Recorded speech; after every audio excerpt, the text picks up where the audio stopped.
Bonjour fils et filles du Dieu très haut, bonjour aux fidèles téléspectateurs de LTDE, la chaîne des disciples. Nous t'invitons dans la présence de Dieu aujourd'hui dans le psaume 9, au chef des chantres sur mœurs pour le fils, psaume de David. Comme nous avons dit dans les émissions précédentes, il est important de se situer dans le psaume dans lequel nous voulons nous plonger à la lumière des Saintes Écritures. Parce que les psaumes ne sont pas juste des sujets de prière, mais le psaume nous permet de nous repositionner dans notre foi selon le contexte qui nous amène dans la présence de Dieu, afin d'obtenir les mêmes résultats que les anciens qui nous ont précédés dans la foi ont pu obtenir. Lorsque l'on regarde à la lumière d'un psaume, l'on peut se recontextualiser et tirer un meilleur profit de ce psaume. Donc les psaumes ne sont pas tout simplement des sujets de prière, mais des leçons de vie et d'attitude dans la présence de Dieu. Je louerai l'Éternel de tout mon cœur, je raconterai toutes tes merveilles et je ferai de toi le sujet de ma joie et de mon allégresse. Je chanterai ton nom, Dieu très haut. Nous voyons que le psaume 9, psaume de David, est un psaume qui a été inspiré de manière par le Saint-Esprit à présager la victoire de Jésus-Christ sur l'œuvre des ténèbres. Lorsque le psalmiste entre dans la présence de Dieu, dans le livre de Psaume 9, à sa lumière, nous pouvons voir comment il s'y prend pour invoquer la délivrance de l'Éternel pour une énième fois. Et là, nous pouvons voir qu'il commence par une louange. Est-ce que tu traverses une situation qui t'oppresse et dont tu as besoin du secours de l'Éternel? Bien-aimé, regarde le psaume 9 à sa lumière. Tu comprendras qu'une autre façon d'aborder Dieu, lorsqu'il t'a déjà accordé des délivrances dans le passé, c'est de le louer pour commencer et puis de reconnaître sa bonté dans les victoires précédentes. Ça va nourrir ta foi et ça va te permettre d'avoir cette certitude-là, cette assurance. Oui, puisque la foi est une assurance des choses que l'on espère, tu sauras voir le bras de l'Éternel qui t'a secouru dans le passé. Le même bras viendra encore à ta rencontre pour le problème par lequel tu es en train de passer. Mes ennemis reculent, ils chancellent, ils périssent devant ta face, car tu soutiens mon droit et ma cause. Tu sièges sur ton trône en juste juge, tu châties les nations et tu détruis les méchants. Ici, le psalmiste est en train de prophétiser sur la mort de Jésus. Le psalmiste est en train de représenter la victoire de Jésus-Christ sur l'œuvre des ténèbres, afin que lorsque Jésus sera paru, il va mourir et sa mort sera notre vie. À partir de ce psaume, nous pouvons comprendre que Jésus-Christ est la domination dont tu as besoin. Jésus-Christ est cette solution-là que l'humanité doit rencontrer pour remporter des victoires sur les œuvres des ténèbres. Tu châties les nations, tu détruis les méchants, tu effaces leur nom pour toujours et à perpétuité. Cette victoire, c'est la victoire accordée ou attribuée à la mort du Fils. Car Jésus est le Fils unique qui devait mourir. Là, nous sommes encore dans le livre des psaumes. Nous ne sommes pas dans le Nouveau Testament, mais le roi David a déjà tapé dans cette révélation. Et lorsqu'il prie, tu peux comprendre qu'il a la révélation du Fils. Il sait que la mort du Fils sera une assurance de victoire. Pour nous, aujourd'hui, qui avons cette grâce-là d'être participants à l'aspersion du sang de l'agneau, nous avons la victoire sur l'œuvre des ténèbres. Mais alors, totale victoire sur l'œuvre des ténèbres.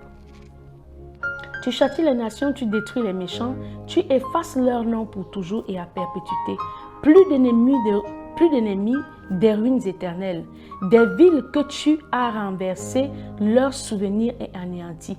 Nous pouvons voir ici la préfiguration de ce que Jésus viendra faire, comment Jésus-Christ viendra par sa mort anéantir la domination, le règne des ténèbres sur la terre en recevant le nom au-dessus de tous les noms. Éternel règne à jamais, il a dressé son trône pour le jugement, il juge le monde avec justice, il juge les peuples avec droiture. L'Éternel est un refuge pour l'opprimé. Vous voyez que le roi David est en train de décrire la mort du Fils. Il est en train de décrire les différents autels, les différentes révérences, les différents atouts, les atouts que Jésus-Christ a. Ces choses qu'il fera pour nous, ces choses qu'il viendra accomplir par sa mort sur la croix. Il juge le monde avec justice, il juge les peuples avec droiture. L'Éternel est un refuge pour l'opprimé, un refuge au temps de la détresse. Si l'Éternel t'a secouru dans le passé, s'il a remporté des victoires dans ta vie auparavant, il est encore capable de le faire aujourd'hui.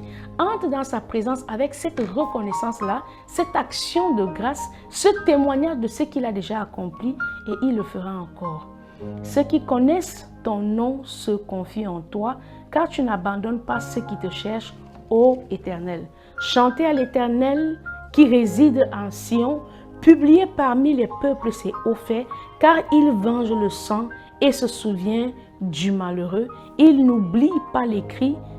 Aie pitié de moi, Éternel, vois la misère où me détruisent mes ennemis. Vous voyez le nombre de louanges que David a d'abord commencé au préalable à chanter à son Dieu. Il n'est pas entré dans la présence de Dieu directement avec cette oppression, mais il a commencé à chanter les louanges de son Dieu. Et pendant qu'il chante les louanges de son Dieu, il a la révélation de la mort du Fils.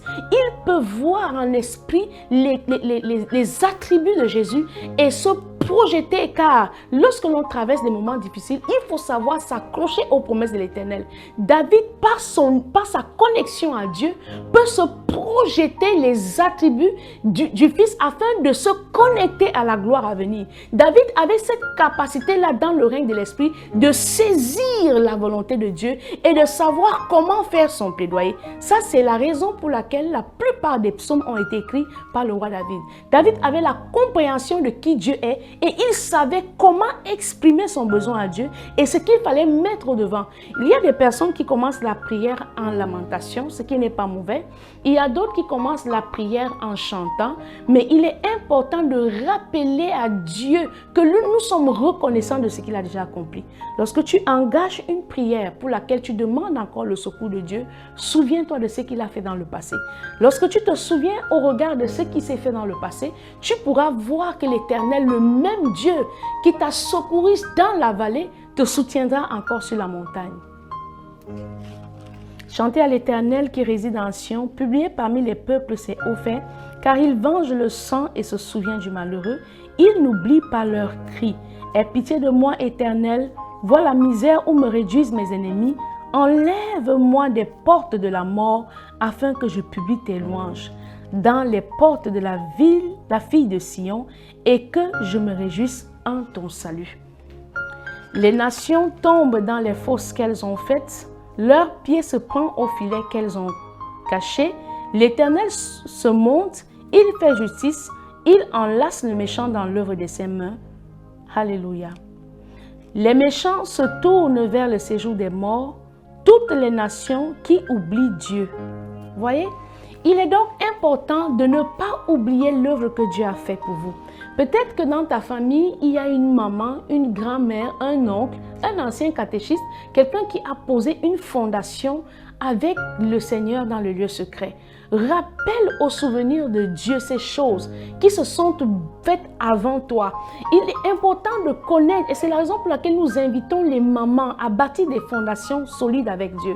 Les parents à bâtir, les couples à bâtir des fondations solides avec Dieu. Lorsque vos fils rentreront dans la présence de Dieu après votre vie, après votre séjour sur terre, ils pourront rappeler l'alliance que Dieu a eue avec vous. Donc, chercher le Seigneur ne se limite pas à sa génération, mais c'est une contemplation de l'œuvre de l'Éternel sur des générations et des générations à venir. Donc, lorsque tu veux entrer, lorsque tu veux supplier Dieu pour qu'il intervienne dans un cas d'oppression ou dans un cas de détresse, rappelle à Dieu son alliance et les bontés, ses œuvres qu'il a fait dans le passé, ses merveilles, ses témoignages merveilleux qu'il a accomplis dans le passé. Et si tu n'as pas dans ta famille un modèle de foi, tu peux t'appuyer sur ce livre des psaumes, tu peux contempler la vie des anciens dans le livre d'Hébreux et tu peux savoir que notre Dieu, celui qui a accompli de telles choses dans le passé, le fera encore aujourd'hui dans ta vie. Car le malheureux n'est point oublié à jamais, l'espérance des misérables ne périt pas à toujours. David vient de voir qu'il y a là cette nouvelle de la mort du Fils qui viendra redonner la valeur aux misérables, qui viendra refaire fleurir l'espérance des délaissés. David vient de comprendre dans la présence de Dieu que si aujourd'hui il peut être en une telle intimité avec le Seigneur, il y a que la promesse viendra. Ce Messie que nous attendons viendra et il remportera la victoire dans la fin des temps, afin que celui qui est sans voix, afin que celle qui est veuve, afin que celui qui est rejeté, afin que celui qui est pauvre trouve en ce Messie-là une raison de se réjouir.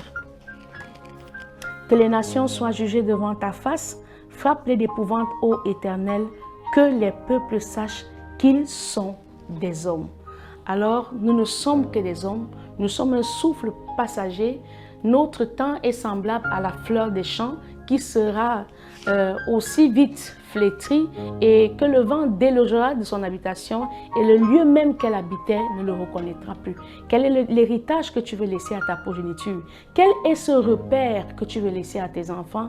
Utilise la lumière du psaume 9 pour t'accrocher sur les promesses de l'Éternel et trouver en la mort du Fils assez de force, assez de témoignages pour que ta vie aujourd'hui soit propulsée par la puissance de la résurrection. C'était votre émission à la lumière des psaumes. Rendez-vous pour un prochain numéro. Que Dieu vous bénisse. Mon chant d'amour pour toi.